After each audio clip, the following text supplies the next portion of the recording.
Degan sizlarga shunda o'zgacha bo'lgan uydagi bar materiallardan etkin bo'ladigan bir yerum pranik ko'rsatma.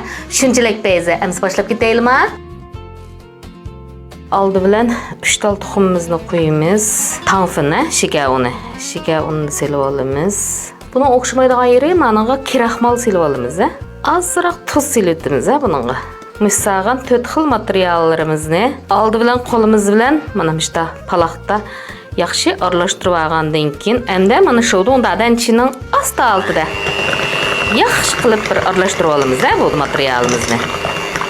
Mana shu materiallarimizni oqarg'icha ko'ptiramiz.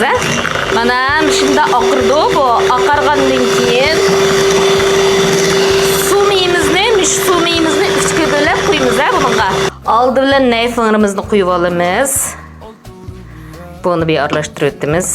Bu pranikimiz bek payz chiqdi, biroq unini cho'qim bir dodlam silib yug'ilsak, ching'ilib qolsa o'xshamaydi, tosh to'qmoqdeklam chiqib qoladi. Shuninglik uchun bu xamirni naytanga bir rayish bir ximya qilib yug'uramiz. Men bergan o'lchamlar bek kichik o'lchamlar. Agar uyinglarda adam ozulab qolsa, mishnimi yana ikkiga bo'lib assanli bo'ladi. Mana xamirimiz tayyor bo'ldi.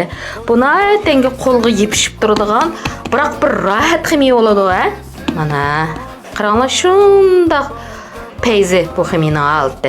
Xamirimizni mishta yug'irib olgandan keyin har bir xamirimizni mana mishta 20 gramdan zo'l qilib olamiz, taxminan.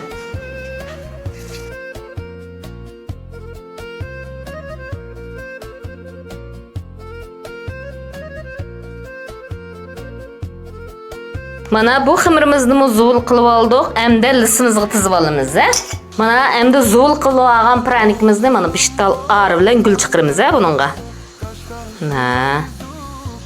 Mana işte qilib gul chiqirib olib, elib pishgandan keyin buningga yana bir yangiz chiqiramiz. Shunda chiroyli ham yeyishlik bir pranik mana.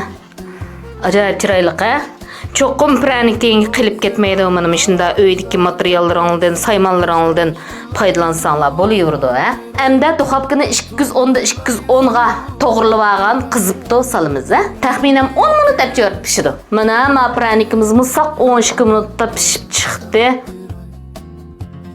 Endi mana bu pishib olgan pranikimizning ustiga irisni matarpiga erisni suyib yerungni manda tekkizimiz. Bu ajoyib chiroyli bir pranik chiqdi, Etqa az qoldi. Uyonlarga etib tizib olsanglarmi, 1 kilosini 70 koy sotilgan praniklar.